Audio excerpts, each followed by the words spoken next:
Hi, everyone. I am Sibyl Schaefer from UC San Diego, and my presentation is called A Year in Headlines, Findings from the NDSA Climate Watch Working Group.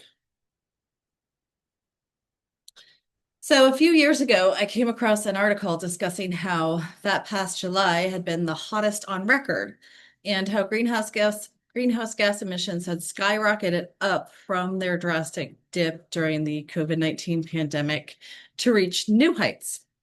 As I viewed the dark red lines presented in this graph, it dawned on me that climate change could pose a huge threat to our ability to preserve materials for the future. And yet the discussions in our field were centered around how to reduce our emissions rather than how to address the risks climate change poses to digital preservation practice.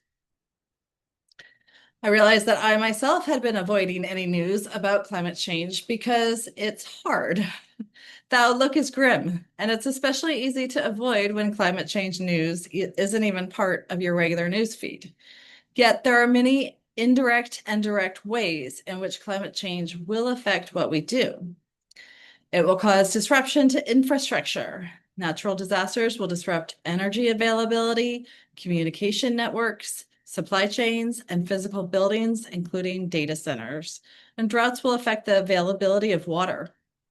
It will cause disruption to institutions. The cost of climate change will affect the economy, reducing the amount of financial support for institutions, especially ones who receive funding from federal, state, or local governments. Institutions will also be affected by any societal disruption, as degrees of climate change can result in mass migration, reduced agricultural yields, political unrest, and uneven access to resources. And lastly, there'll be disruption to us, the memory workers. We'll be affected by basically all of the above. As I was digging into climate news, I was looking for answers to two questions in particular. When are we expected to hit the dreaded 1.5 degree and 2 degrees Celsius warming above pre-industrial temperatures? And how bad is it going to be? What are the expected effects of global warming at those benchmarks? Tracking these questions in particular give us an idea of the time frame we have to work with it, as well as what the ramifications of hitting those temperatures actually entails. Although it's important to note that we are limited in our knowledge about the climate.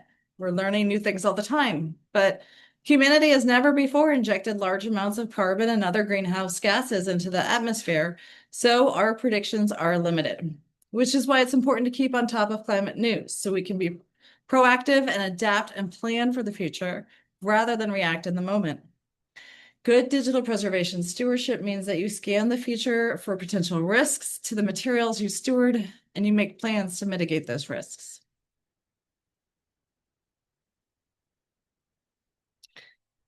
So as I was trying to get a handle on answering these two questions based on the latest scientific findings, I realized that tracking climate science was not only too much for one individual to do, but that it's important to raise awareness of these issues for the rest of the digital preservation community so that we can all start thinking about what changes we need to make. To that end, I established the NDSA Climate Watch Working Group. So we monitor climate news and keep the digital stewardship community informed of climate change related patterns and events that impact our work. And the hope is by doing so, we empower our community to prepare and respond to the impacts of climate change and build a resilient community equipped with the knowledge to advocate and adapt to the emerging realities of climate change. We set up and regularly publish to a Substack site, which includes two major sections, foundational resources and emerging resources. Foundational resources are a starting point for those who seek to become more familiar with climate scholarship, climate risks, and how those risks will impact our work.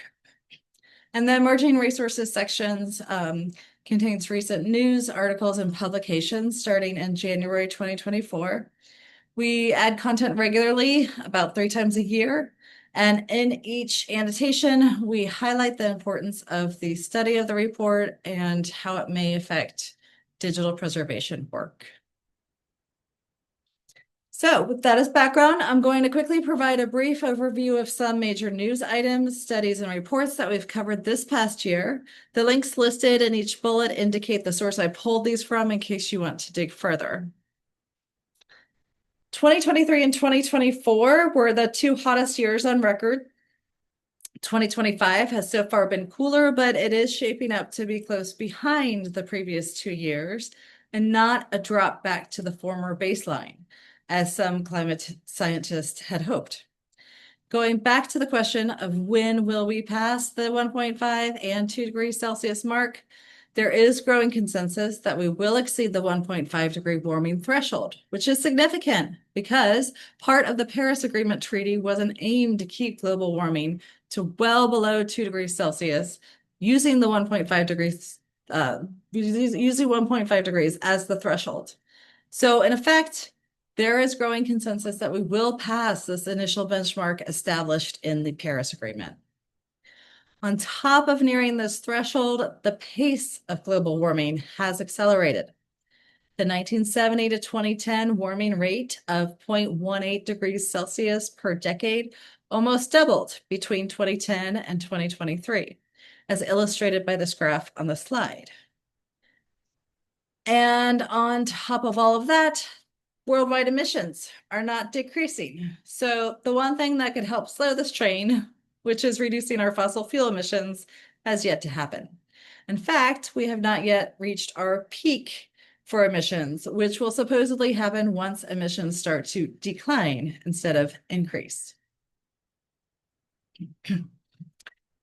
Looking at reports with major findings relevant to digital preservation activities. These include reports of how climate change poses a destabilizing threat to the US economy and global financial systems.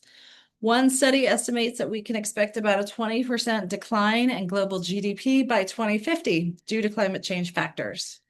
We also try to bring in industry news, like this report cited on how banks are not only preparing for climate change, but also how to profit off of it, because of course, that's what banks do.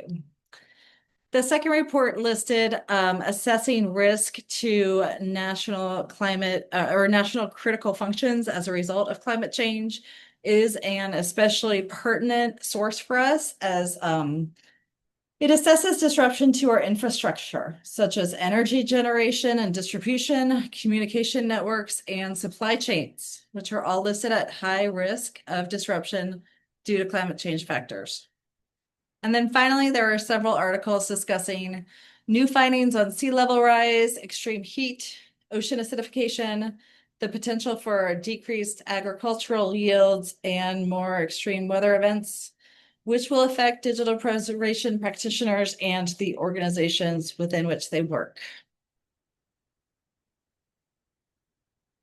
In addition to major findings, there have been shifts in the sources of information on climate change. The most notable one is the removal of climate information from United States federal government websites. For example, climate.gov, previously one of the most popular and trusted sources of climate information on the internet, has been shut down. Additionally, scientists working on the National Climate Assessment, which helps state and local governments understand future climate projections and impacts, have been fired. The Climate Watch Working Group actually covered the 5th National Climate Assessment in our foundational resources, and we have had to redirect to an archived version of it after it was removed from the federal website. And the result of all of this, as well as some problematic reports that have been published by the current administration, is that the United States government can no longer be considered a trusted source of climate information. In addition, it seems that there's been increased criticism of the IPCC, or the Intergovernmental Panel on Climate Change, and its projections. The IPCC and its reports are generally well regarded, but criticisms of their findings and methods are not new. It's important to understand that they may be drastically underestimating their projections, which is highlighted in the article linked to this bullet. The IPCC process is slow, and their reports, which come out every 7 years, are often considered outdated when published. In addition, it's a highly political process, with parts of it being subject to line by line approval by government representatives. In the article referenced in the slide, authored by renowned climate scientist James Hansen, he discusses his studies which project a much more drastic future than the IPCC reports do. And as an aside, my personal ethics cause me to espouse the precautionary principle, which means that when there is risk of serious or irreversible harm, you should prepare for or guard against the worst case scenario, even if the likelihood or scientific certainty is not fully established. The idea is to minimize potential damage by being cautious rather than waiting until harm occurs. In contrast, the IPCC's methods generally reports on the median of the best case predictions and the worst case predictions. So those are some things to keep in mind as you read reports from the IPCC. We do include the more recent ones in our foundational list because they represent the leading international authority on climate change. So even though the outlook is not positive, we still have personal agency. There are actions we can take to prepare. And the first is really to understand and evaluate your own circumstances and how climate change will affect your local area and your institution. The Climate Watch Foundational Resources sections provides a good grounding in this, and I highly recommend the Fifth National Climate Assessment if you live in the United States, as it provides regional information. Our institutions, as trusted information sources, have a critical role to play in climate change education. One of the articles we'll be including in our next newsletter discusses in depth the different ways that we can do this. And another study we've covered found that creating adaptation plans that incorporate near, medium, and long-term scenarios was the most cost-beneficial approach and provides the best assurance that your planning is not short-sighted and maladaptive. So that's something to keep in mind as you are beginning to plan your adaptation methods. Another thing to keep in mind as you evaluate responses is that studies have found that effective, inclusive responses to climate change require collaborative approaches that unite diverse knowledge and interest holders. Excuse me, to develop solutions tailored to specific contexts. So essentially, collaborating with diverse stakeholders improves effectiveness. That wraps up my presentation. I've included the link to the Climate Watch newsletter. Once again, if you're interested in checking it out, we are an ongoing group, so we rotate people on and off the working group on a regular basis. Please reach out to me if you're interested in helping out. Thank you.